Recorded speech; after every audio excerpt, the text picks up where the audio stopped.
अस्सलाम वालेकुम students, my name is Mohammad Ashif Tariq. Okay students, हम लोगों ने chemical reaction chapter number 8 chemistry का स्टार्ट किया हुआ था, तो जिसमें हमने मेटल्स के बारे में थोड़ा सा डिस्कस कर लिया था।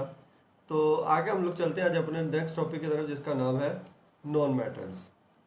अब नॉन मेटल्स के बारे में क्या कहा जाता है, पहले नंबर पर नॉन मेटल्स होती क्या है, इसके बारे में हम देखेंगे कि नॉन मेटल्स होती क्या है। तो फर्स्ट चलते हैं, तो नॉन मेटल्स के बारे में क्या कहा जाता है कि non metals form negative ions and ions bye gaining electrons. कि नॉन मेटल्स कब बनती हैं, जब वो क्या करती हैं, bye gaining electrons, negative ions बनाएंगी बाय गेनिंग इलेक्ट्रॉन्स। तो ये बात याद रखनी है, क्योंकि नॉन मेटल्स जितनी भी हैं उनके लास्ट शेल में मोर देन 5 इलेक्ट्रॉन्स पाए जाते हैं। तो जब मोर देन 5 इलेक्ट्रॉन्स पाए जाते हैं, तो मोर देन 5 इलेक्ट्रॉन्स होने की वजह से ये आपको बताया गया था चैप्टर नंबर 1 में कि जब कोई भी आइटम, कोई भी एलिमेंट जो है अपने बैलेंस शेल में यानी कि लास्ट शेल में मोर देन 5 इलेक्ट्रॉन्स रखे या 5 इलेक्ट्रॉन्स रखे, तो वो हमेशा इलेक्ट्रॉन गेन करेगा। तो इसी वजह से नॉन मेटल जितनी भी हैं, क्योंकि उनके पास मोर देन 5 इलेक्ट्रॉन्स पाए जाते हैं in the valence shell, that's why they can gain electrons. तो यही नॉन मेटल्स के बारे में है। और जब कोई चीज़, जब कोई भी एलिमेंट गेन करेगा इलेक्ट्रॉन, तो गेन करने की वजह से उसके ऊपर कौन सा चार्ज आ जाता है, नेगेटिव चार्ज आ जाता है। तो इसी वजह से नॉन मेटल्स को कह रहे हैं कि नेगेटिव आयंस होती हैं।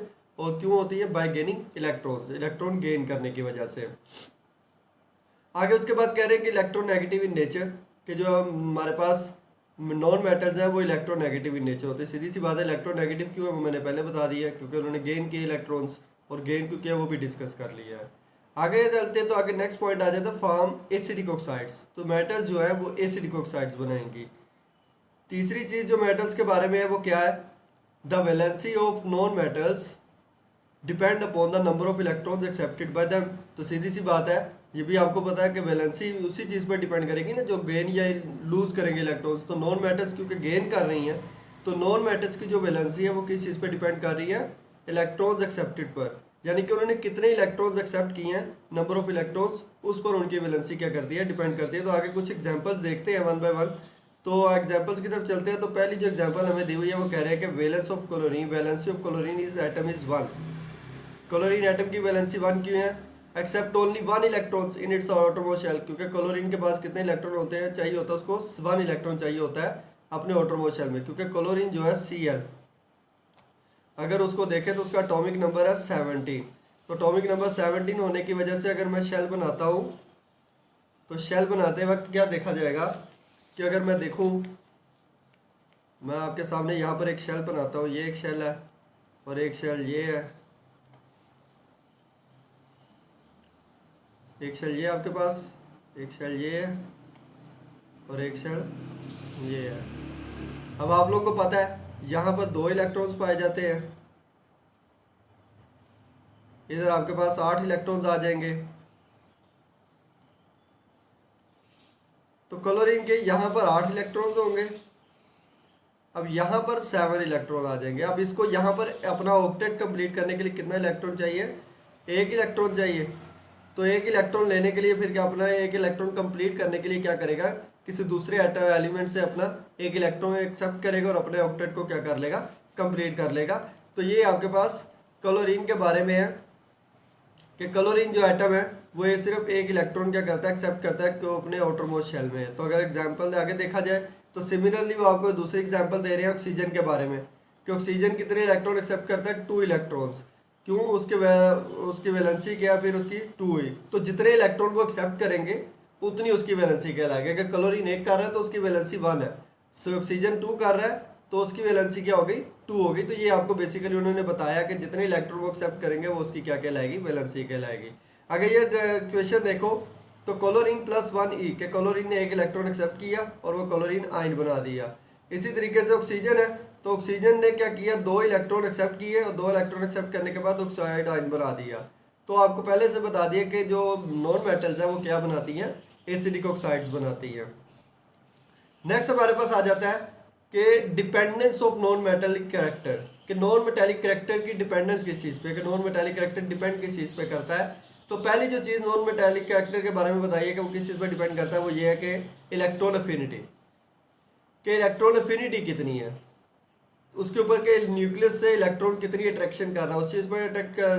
दूसरा नंबर पे electron negativity, of the atom. ये दोनों चीज़ों पर क्या करेगा, मेटालिक करैक्टर डिपेंड करता है, एक इलेक्ट्रॉन अफिनिटी पर और दूसरा इलेक्ट्रोनेगेटिविटी ऑफ द एटम।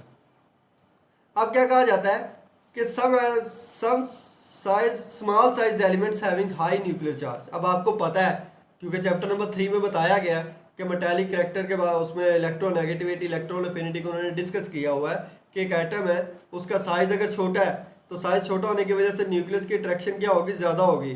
तो जब न्यूक्लियस की अट्रैक्शन ज़्यादा होगी इलेक्ट्रॉन्स के साथ तो उसकी इलेक्ट्रोनेगेटिविटी करैक्टर क्या होगा, ज़्यादा हो जाएगा।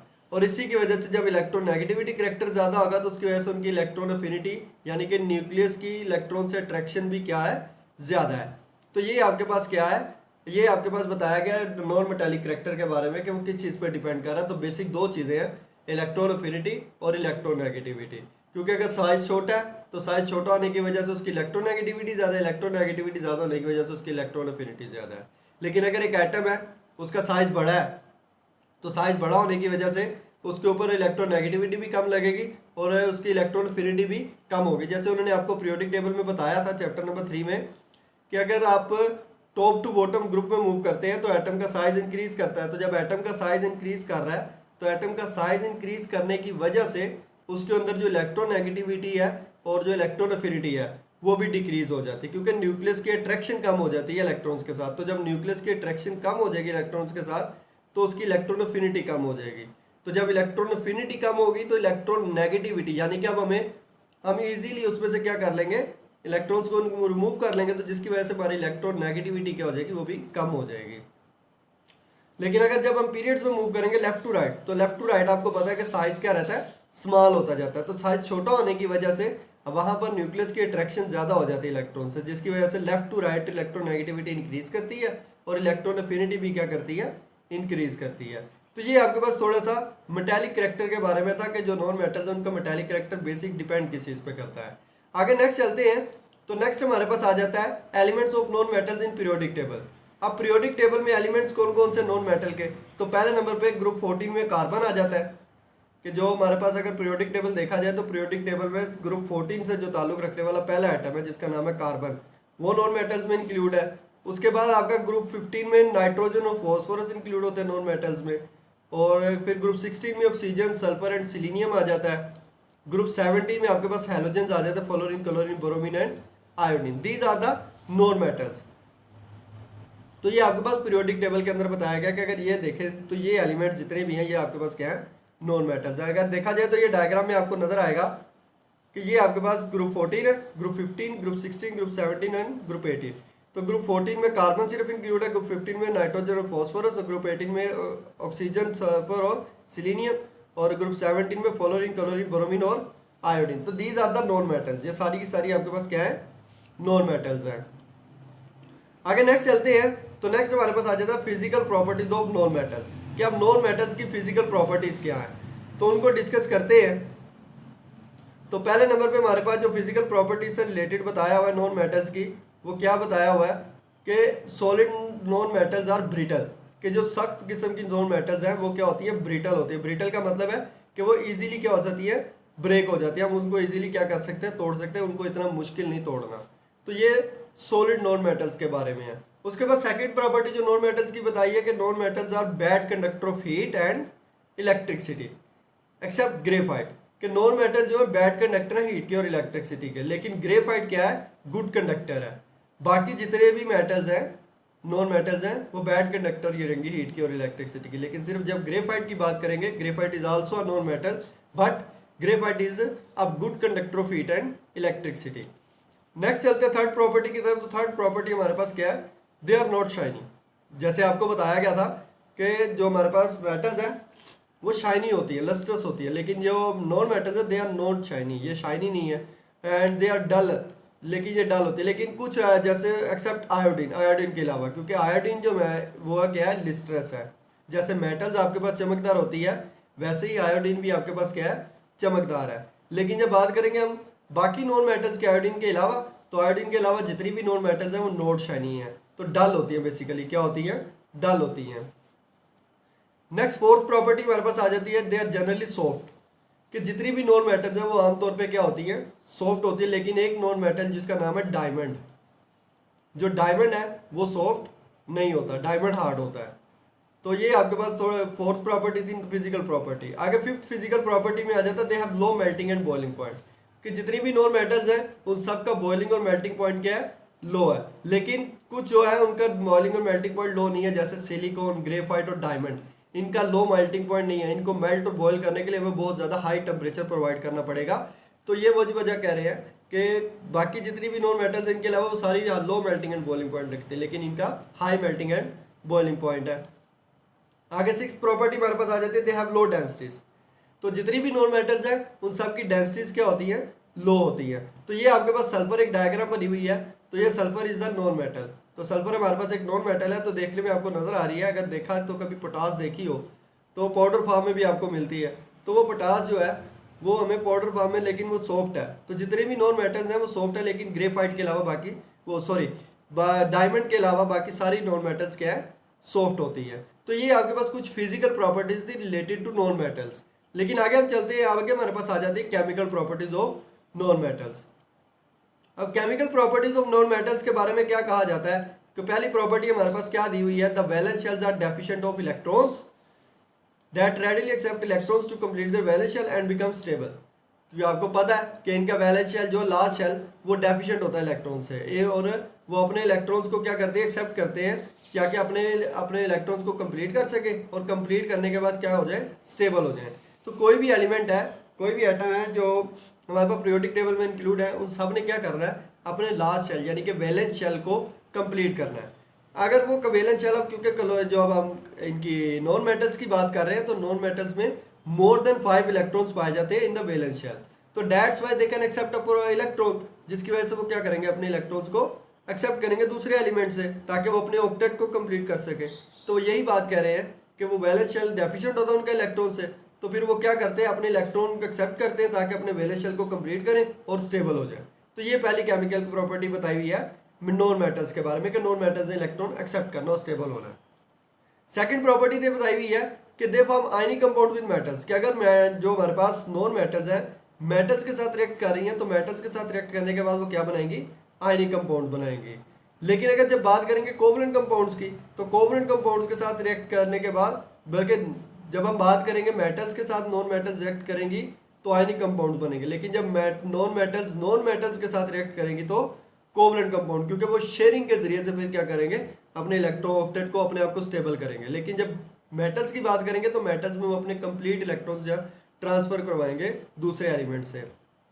तो ये आपके पास सेकंड केमिकल प्रॉपर्टी है रिलेटेड टू नॉन मेटल्स, के अगर वो मेटल्स के साथ रिएक्ट करें तो आयनिक कंपाउंड्स, नॉन मेटल्स के साथ रिएक्ट करें तो कोवलेंट कंपाउंड। जैसे ये आपके पास नजर आ रहा है, for example CO2 that is a covalent compound, NO2 is also a covalent compound. तो ये आपके पास कोवलेंट कंपाउंड्स हैं। आगे थर्ड प्रॉपर्टी हमारे पास आ जाती है related to non metals, non metals usually do not react with water, कि नॉन मेटल्स जो है वो आमतौर पर पानी के साथ रिएक्ट नहीं करती।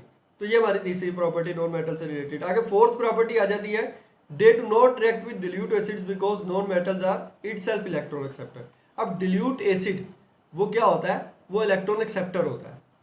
डिल्यूट एसिड क्या है, इलेक्ट्रॉन एक्सेप्टर। अगर लिविस का कंसेप्ट देखा जाए तो कोऑर्डिनेट कोवलेंट बॉन्ड जो आपने 5 चैप्टर में पढ़ा था, उसके 4 चैप्टर में, तो उसमें उन्होंने आपको बताया था कि जो एसिड है जो क्या करता है, वो इलेक्ट्रॉन पेयर एक्सेप्ट करता है। तो वो यही बात कर रहे हैं कि जो डिल्यूट एसिड है वो नॉन मेटल्स के साथ रिएक्ट नहीं करेगा, बिकॉज नॉन मेटल्स तो खुद क्या कर रही हैं, इलेक्ट्रॉन एक्सेप्टर है, तो वो एसिड को कैसे एक्सेप्ट करने देंगे अपने इलेक्ट्रॉन्स। तो ये दो थोड़ी सी 4 प्रॉपर्टीज हमारे पास किस चीज़ की है, केमिकल प्रॉपर्टीज है नॉन मेटल्स की। आगे नेक्स्ट चलते हैं, तो नेक्स्ट हमारे पास आ जाता है comparison of reactivity of the halogens. क्या अब हैलोजेंस यानी कि ग्रुप 17 वाले जो एलिमेंट्स हैं उनकी रिएक्टिविटी कैसे कंपेयर करती है एक दूसरे से, उसके बारे में डिस्कस करेंगे। तो पहली जो प्रॉपर्टी हमें बताई हुई है, कंपैरिजन बताया हुआ है कि element of group 17 of the periodic table consist of fluorine, chlorine, bromine और एस्टाटीन, आयोडीन एंड एस्टाटीन। तो इन पर हमारे जो ग्रुप 17 है वो क्या कर रहा है, कंसिस्ट कर रहा है। अब कह रहे हैं कि इन सबको हम किस चीज़ का नाम दे देते हैं, हैलोजेंस का नाम दे देते हैं। वो हमें पता है कि ग्रुप 17 को हम हैलोजेंस कहते हैं, हैलोजन फैमिली का नाम देते हैं। अब इसमें जो फ्लोरीन और क्लोरीन की बात कर रहे हैं वो एग्जिस्ट करते हैं as a diatomic gases at room temperature, कि डायटोमिक गैसेस के तौर पे बेसिकली फ्लोरीन क्लोरीन क्या कर रहे हैं, एग्जिस्ट करते हैं रूम टेम्परेचर पे। अगर हम देखें तो हमें गैस की फॉर्म में दोनों प्रोवाइड होंगे। आगे देखते हैं, तो आगे ब्रोमीन कह रहे हैं कि वो लिक्विड फॉर्म में मिलता है, लेकिन आयोडीन हमें किस फॉर्म में मिलती है, सॉलिड फॉर्म में मिलती है। तो ये रूम टेम्परेचर की, कि नॉर्मल टेम्परेचर में, जैसे अभी हमारा एक टेम्परेचर है हमारी इन्वायरमेंट का जो भी इस वक्त है, तो इस टेम्परेचर में अगर हम फ्लोरीन और क्लोरीन को देखेंगे तो हमें गैसेस की फॉर्म में मिलेंगी। लेकिन जब हम बात करेंगे ब्रोमीन की, वो लिक्विड में हमें मिलेगी, लेकिन आयोडीन जब है हमें सॉलिड फॉर्म में प्रोवाइड हो जाएगी। तो ये नॉन मेटल हेलोजेंस के बारे में बताया हुआ कि हेलोजेंस क्या होते हैं। उसके बाद कहा है कि वैलेंस शेल इलेक्ट्रॉनिक कॉन्फ़िगरेशन जो है वो इसकी क्या होती है, NS2 NP5, NS2 and NP5। और अगली एक बात आपको पहले से ही पता है, ये इलेक्ट्रोनेगेटिविटी रखते हैं, और इलेक्ट्रोनेगेटिविटी हेलोजेंस की जो है वो ये क्यों है, क्योंकि ये अपने इलेक्ट्रॉन्स एक्सेप्ट करती हैं दूसरे एलिमेंट से। तो जब दूसरे से इलेक्ट्रॉन एक्सेप्ट कर रही हैं तो उसके इनके फिर ऊपर क्या आएगा, इलेक्ट्रोनेगेटिविटी आएगी। आगे चलते हैं, आगे हमारे पास आ जाता है इसके बाद इंपॉर्टेंट रिएक्शंस ऑफ हैलोजेंस। अब हैलोजेंस के कुछ इंपॉर्टेंट रिएक्शंस हैं कि जो हैलोजन फैमिली है, ग्रुप 17 जो है, वो उनके कुछ खास किस्म के रिएक्शंस करवाए गए, वो देखते हैं। तो वन बाय वन हम इनको डिस्कस करेंगे। तो पहला ऑक्सीडाइजिंग प्रॉपर्टी, कि हैलोजेंस के बारे में क्या कहा जाता है कि ये ऑक्सीडाइजिंग प्रॉपर्टीज रखते हैं। तो ऑक्सीडाइजिंग प्रॉपर्टी क्यों रख रहे हैं, क्योंकि वो इलेक्ट्रॉन एक्सेप्ट कर रहे हैं। तो जब कोई भी चीज़ इलेक्ट्रॉन एक्सेप्ट करती है तो वो ऑक्सीडाइजिंग पावर प्रॉपर्टीज रखती है, और अगर वो किसी को देगी तो वो क्या करेगी, रिड्यूसिंग पावर रखेगी। तो अब हैलोजेंस के बारे में क्या कहा जा रहा है कि ऑक्सीडाइजिंग प्रॉपर्टी रखते हैं। अब कैसे रखते हैं वो देख लें आप लोग। क्या जितने भी हैलोजेंस हैं वो सारे क्या ऑक्सीडाइजिंग एजेंट्स हैं। उसके बाद कह रहे हैं कि फ्लोरीन जो है वो स्ट्रॉन्ग ऑक्सीडाइजिंग एजेंट है, लेकिन आयोडीन जो है हमारे पास लीस्ट ऑक्सीडाइजिंग यानी कि माइल्ड ऑक्सीडाइजिंग एजेंट कहा जाता है उस चीज़ को। फ्लोरीन फर्स्ट है, उसके बाद हमारे पास नॉन मेटल्स में जो लास्ट आता है वो आयोडीन आता है। तो फ्लोरीन के बारे में कह रहे हैं कि वो स्ट्रॉन्ग ऑक्सीडाइजिंग एजेंट है, लेकिन आयोडीन क्या हमारे पास लीस्ट ऑक्सीडाइजिंग यानी कि माइल्ड ऑक्सीडाइजिंग एजेंट है। थर्ड प्रॉपर्टी जो बताई थर्ड ऑक्सीडाइजिंग पावर के बारे में कि फ्लोरीन हैलाइड पर ऑक्सीडाइज होने के बाद हैलाइड आयन बनाता है in solution and charges itself to fluorine ion, क्योंकि फ्लोरीन जब भी ऑक्सीडाइज होगा और हैलाइड आयंस बनाएगा और वो खुद को क्या बना देगा, खुद को फ्लोराइड आयन में कन्वर्ट कर देगा अपने इलेक्ट्रॉन गेन करने के बाद। जैसे नीचे के डायग्राम क्वेश्चन देखो, तो फ्लोरीन था, तो फ्लोरीन ने क्या किया, पोटाशियम क्लोराइड के साथ जब रिएक्ट किया तो पोटाशियम फ्लोराइड प्लस क्लोरीन बना। अब फ्लोरीन अगर क्लोरीन के साथ रिएक्ट करता है कि अगर वो will oxidise any of halide ion in solution, कि अगर वो किसी सॉल्यूशन के अंदर कोई हैलाइड आयन पाया जाता है जैसे क्लोराइड आयन है। वैसे तो बेसिकली उन्होंने बताया कि फ्लोरीन जब भी पोटाशियम क्लोराइड के साथ रिएक्ट कर रहा है तो पोटाशियम फ्लोराइड प्लस क्लोरीन बनेगा। लेकिन अगर कह रहे हैं कि सोल्यूशन में फ्लोरीन डाला आपने और सोल्यूशन में क्या प्रेजेंट है, हैलाइड आयंस पाए जाते हैं, तो हैलाइड आयंस के जब फ्लोरीन रिएक्ट करेगा तो वो क्या बनाएगा, फ्लोराइड आयन बना देगा, अपने F नेगेटिव आयंस बना देगा, और साथ में क्लोरीन को क्या कर दिया उसने, रिलीज कर दिया। तो ये बात याद रखनी है। बेसिकली वो वैसे ऑक्सीडाइजिंग एजेंट है, उसने जैसे ऊपर वाले डायग्राम में आपको नजर आ रहा है कि पोटाशियम फ्लोराइड बन रहा है, तो पोटाशियम फ्लोराइड उसने क्यों बनाया, क्योंकि इसके लास्ट शेल में इलेक्ट्रॉन की डेफिशिएंसी थी, तो इसने पोटाशियम को लेकर अपनी डेफिशिएंसी को क्या कर लिया, कंप्लीट कर लिया, तो पोटाशियम फ्लोराइड बन गया, और साथ में उसने क्या रिलीज कर दिया, क्लोरीन रिलीज कर दिया। अब क्लोरीन की भी स्टेबल हो गया क्योंकि उसने भी शेयरिंग कर ली Cl2 ने, और पोटाशियम फ्लोराइड ने भी आपस में शेयरिंग कर ली। लेकिन अब नीचे जब बात करेंगे तो नीचे वाले पॉइंट में हमें क्या बताया हुआ है कि फ्लोरीन ऑक्सीडाइज होता है जब भी किसी हैलाइड आयन के साथ, कि कोई भी सोल्यूशन में अगर आपने फ्लोरीन डाला उसमें हैलाइड आयंस पाए जाते हैं, तो वो अब क्या करेगा, वो अपने आप को चार्जेस कर लेगा और वो क्या बना देगा, फ्लोराइड आयंस बना देगा। तो ये हमारे पास ऑक्सीडाइजिंग पावर के बारे में है। दूसरी प्रॉपर्टी हमें बताई हुई है, दूसरी एग्जाम्पल हमें, chlorine will displace bromine and iodine ions from the salt solution and oxidise them to bromine and iodine. क्या क्लोरीन क्या करता है, जब आप ब्रोमीन और आयोडीन को ions of for the salt solution, कोई साल्ट सोल्यूशन जिसमें ब्रोमीन भी है और आयोडीन भी पाया जा, आयोडीन भी प्रेजेंट है, उसके आयंस प्रेजेंट है, तो उसमें क्लोरीन डालेंगे तो वो क्या करेगा, उनको डिस्प्लेस कर देगा और ब्रोमाइड और आयोडीन बना देगा। जैसे आपके पास अगर देखें तो Cl2 है, तो वो पोटाशियम ब्रोमाइड था, हमारे पास साल्ट था, उसमें उसने क्या किया, क्लोरीन को जब पोटाशियम ब्रोमाइड के साथ रिएक्ट कराया तो पोटाशियम क्लोराइड बन गया, साथ में उसने ब्रोमीन रिलीज कर दी। ऐसे अगर देखें नीचे वाले डायग्राम में, नीचे वाली इक्वेशन में तो ब्रोमीन था, तो ब्रोमीन जब पोटाशियम आयोडाइड के साथ रिएक्ट करवाया तो पोटाशियम आयोडाइड के साथ रिएक्ट करवाने के बाद पोटाशियम ब्रोमाइड बन गया, लेकिन साथ में आयोडाइन रिलीज हो गया। तो ये आपको बेसिकली बता रहे हैं कि जब भी कोई भी चीज़ क्लोरीन है उसको आप किसी भी ब्रोमीन या आयोडीन सोल्यूशन में डालेंगे, आयंस वाले सोल्यूशन में, तो वो ऑक्सीडाइज होकर ब्रोमाइन बना देगा या आयोडाइन बना देगा। और इसी तरीके से अगर ब्रोमीन को आप किसी आयोडीन वाले सोल्यूशन में डालेंगे तो वो पोटाशियम ब्रोमाइड और साथ में आयोडीन रिलीज करेगा। तो ये आपके पास ऑक्सीडाइजिंग प्रॉपर्टीज़ है किसकी, और हैलोजेंस की। आगे नेक्स्ट चलते हैं। तो आगे रिएक्शन विद हाइड्रोजन। अब हेलोजेंस का वाटर के साथ कैसे, हाइड्रोजन के साथ कैसे रिएक्ट होता है। आप कह रहे हैं कि जितनी भी हेलोजेंस है वो हाइड्रोजन के साथ कंबाइन करके क्या बना देती है, हाइड्रोजन हैलाइड्स बना देते हैं। जैसे अगर ये अगर देखें तो इक्वेशन में आपको नजर आएगा कि हाइड्रोजन हैलाइड्स कैसे बन रहे हैं कि हाइड्रोजन ने फ्लोरीन के साथ रिएक्ट किया तो hydrogen fluoride HX, H is the hydrogen और X is the halide. Hydrogen halogens को हम किससे शो करते हैं, हैलाइड्स को हम या हेलोजेंस को हम X से शो करते हैं। तो 2HF यानी कि हाइड्रोजन फ्लोराइड, तो एक हमारे पास हाइड्रोजन हैलाइड बन गया। ऐसे ही CH2 प्लस Cl2 है तो उसने रिएक्ट करना तो 2HCl बना दिया। तो ये हमारे पास, अब ये भी हमारे पास क्या है, एक हाइड्रोजन साथ लगा और साथ में हैलाइड ग्रुप लगा तो हाइड्रोजन हैलाइड। तो नीचे भी हमारे पास हाइड्रोजन हैलाइड बन गया और लास्ट में भी कि जितने भी आपके पास हेलोजेंस है जब वो हाइड्रोजन के साथ रिएक्ट करेंगे उन्होंने क्या बना देना, हाइड्रोजन हैलाइड्स बना देने हैं। अब उनकी रिएक्टिविटी हाइड्रोजन की केमिकल एफिनिटी जो है वो डिफरेंट है। अब पहले नंबर पे अगर बात करें तो chemical affinity of hydrogen decreases down the group from F2 to I2, यानी कि फ्लोरीन से आयोडीन जब आप मूव करेंगे down the group, fluorine bromine chlorine bromine, fluorine chlorine bromine और आयोडीन, तो डाउन द ग्रुप जब मूव करेंगे तो हाइड्रोजन की इलेक्ट्रॉन एफिनिटी क्या होती जाएगी, डिक्रीज होती जाएगी। तो जब इलेक्ट्रॉन एफिनिटी डिक्रीज होने की वजह आपको पहले पता है क्योंकि एटम का साइज इंक्रीज करेगा, तो जब एटम का साइज इंक्रीज करेगा तो उसकी इलेक्ट्रॉन एफिनिटी खुद ब खुद ही क्या कर दी जाएगी, डिक्रीज कर दी जाएगी। आगे चलते हैं तो आगे वो बात कर रहे हैं कि फ्लोरीन कंबाइन करता है हाइड्रोजन के साथ डार्क और कोल्ड स्टेट में, यानी कि उन्होंने पीछे डायग्राम में आपको बता दिया था कि क्लोरीन जो है फ्लोरीन क्यों रिएक्ट करता है। अगर देखा जाए तो मैं आपको इसमें दिखाता हूँ। तो फ्लोरीन के बारे में क्या कह रहा है, हाइड्रोजन के साथ रिएक्ट करता है in the dark and cold state, जैसे उन्होंने लिखा है डार्क एंड कोल्ड स्टेट में। लेकिन जब हम बात करेंगे क्लोरीन की तो क्लोरीन रिएक्ट करता है हाइड्रोजन के साथ only in the presence of sunlight. तो क्लोरीन सिर्फ लाइट सनलाइट की प्रेजेंस में क्या करेगा, रिएक्ट करेगा किसके साथ, हाइड्रोजन के साथ। लेकिन जब बात करेंगे हम ब्रोमीन की तो ब्रोमीन सिर्फ हीट करने पर क्या करेगा, हाइड्रोजन ब्रोमाइड यानी कि हेलोजन हाइड्रोजन हैलाइड्स बनाएगा। लेकिन जब हम आयोडीन की बात करेंगे तो आयोडीन हीटिंग और कैटालिस्ट की मौजूदगी में, दोनों की मौजूदगी में क्या करेगा, हाइड्रोजन हैलाइड बनाएगा। तो ये हमारे पास थोड़ा सा डिफरेंस इनके बारे में बताया हुआ है कि इलेक्ट्रो हाइड्रोजन जो है उसकी एफिनिटी अलग-अलग हर रिएक्शन में। अगर वो हाइड्रोजन फ्लोरीन के साथ रिएक्ट कर रहा है तो उसको आप कोल्ड और डार्क टेम्परेचर दोनों दोगे, डार्क एंड कोल्ड स्टेट देंगे तो ही वो हाइड्रोजन हैलाइड बनाएगा। क्लोरीन की बात करें तो क्लोरीन सनलाइट की प्रेजेंस में हमें हाइड्रोजन हैलाइड बनाकर देगा। बोरोमीन है तो बोरोमीन सिर्फ हीट करने पर हमें, जब उसको हीट करेंगे तो वो हाइड्रोजन हैलाइड बना देगा। लेकिन जब आयोडीन की बात करेंगे तो आयोडीन में हमें हीट भी करना पड़ेगा और साथ में एक कैटालिस्ट भी प्रोवाइड करना पड़ेगा। कैटालिस्ट क्या होता है, कोई भी ऐसी चीज़ है जो किसी भी केमिकल रिएक्शन को क्या कर देती है, स्पीड अप कर देती है, लेकिन खुद यूज़ नहीं होती। तो आयोडीन के रिएक्शन, आयोडीन को जब हाइड्रोजन के साथ रिएक्ट करवाएंगे तो हमें हीट के साथ साथ कैटालिस्ट भी प्रोवाइड करना पड़ेगा ताकि वो रिएक्शन इजीली परफॉर्म हो सके और फिर ही वो क्या बनाएगा, हाइड्रोजन हैलाइड्स बनाएगा। उसके बगैर वो हाइड्रोजन हैलाइड्स नहीं बनाएंगे। तो ये इलेक्ट्रॉन एफिनिटी थी, केमिकल एफिनिटी थी हाइड्रोजन की। आगे चलते हैं तो आगे हमारा रिएक्शन आ जाता है वाटर के साथ। अब हेलोजेंस वाटर के साथ कैसे रिएक्ट करती हैं।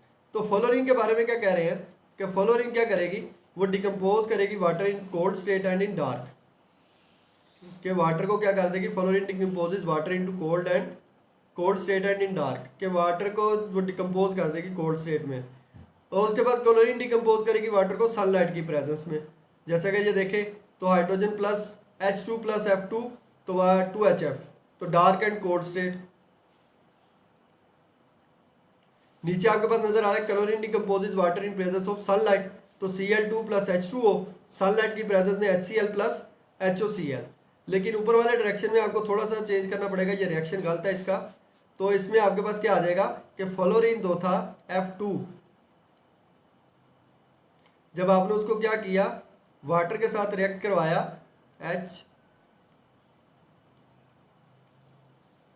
के साथ, तो H2O के साथ रिएक्ट करने के बाद आपने उसको कोल्ड स्टेट दी और डार्क स्टेट दी। तो कोल्ड और डार्क स्टेट देने के बाद उसने क्या किया, उस वाटर को तोड़ दिया। अब जब वो वाटर को तोड़ा तो उसने क्या बनाया, 2HF हाइड्रोजन फ्लोराइड प्लस साथ में उसने क्या कर दिया, क्योंकि अब इधर से हाइड्रोजन F2HF निकल गया, दो हाइड्रोजन दो फ्लोराइड, तो हमारे पास OH बच गया, बाकी क्या बच गया, ऑक्सीजन बच गया। तो यहाँ से क्या रिलीज होगी, साथ ऑक्सीजन रिलीज हो गई।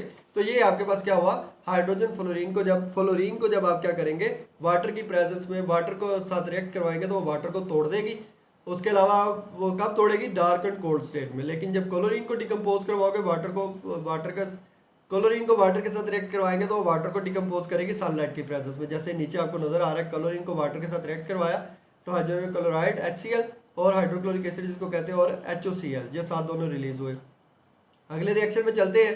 तो आगे रिएक्शन में उन्होंने आपको दिखाया कि बोरोमीन अगर वो रिएक्ट करती है वाटर के साथ तो अंडर स्पेशल कंडीशंस में करेगी, और आयोडीन जो है वो वाटर के साथ कोई भी हमें रिएक्शन नहीं देगी। जैसे अगर ये देखें बोरोमीन को वाटर के साथ रिएक्ट करवाया तो हमें हीट प्रोवाइड करनी पड़ी, जिसकी वजह से हाइड्रोजन ब्रोमाइड, हाइड्रोजन हैलाइड जिसको कहते हैं वो बना, साथ HBr बना। लेकिन ऑक्सीजन के साथ आयोडीन हमारे पास वाटर के साथ कोई भी रिएक्शन परफॉर्म नहीं करती। तो ये आपके पास रिएक्शन विद वाटर में था हेलोजेंस के साथ। आगे चलते हैं तो आगे हमारा रिएक्शन आ जाता है मीथेन के साथ। क्या वो हेलोजेंस जो है मीथेन के साथ कैसे रिएक्ट करते हैं। तो फ्लोरीन के बारे में क्या कहते हैं कि फ्लोरीन जो है react violently with methane in dark, कि डार्क में अगर अंधेरा है तो अंधेरे में वायलेंटली उसके साथ फ्लोरीन क्या करेगी, रिएक्ट कर जाएगी। लेकिन ब्रोमीन के बारे में क्या कहा जाता है, क्लोरीन के बारे में क्या कहा जाता है कि क्लोरीन मीथेन के साथ डार्क में रिएक्ट नहीं करती।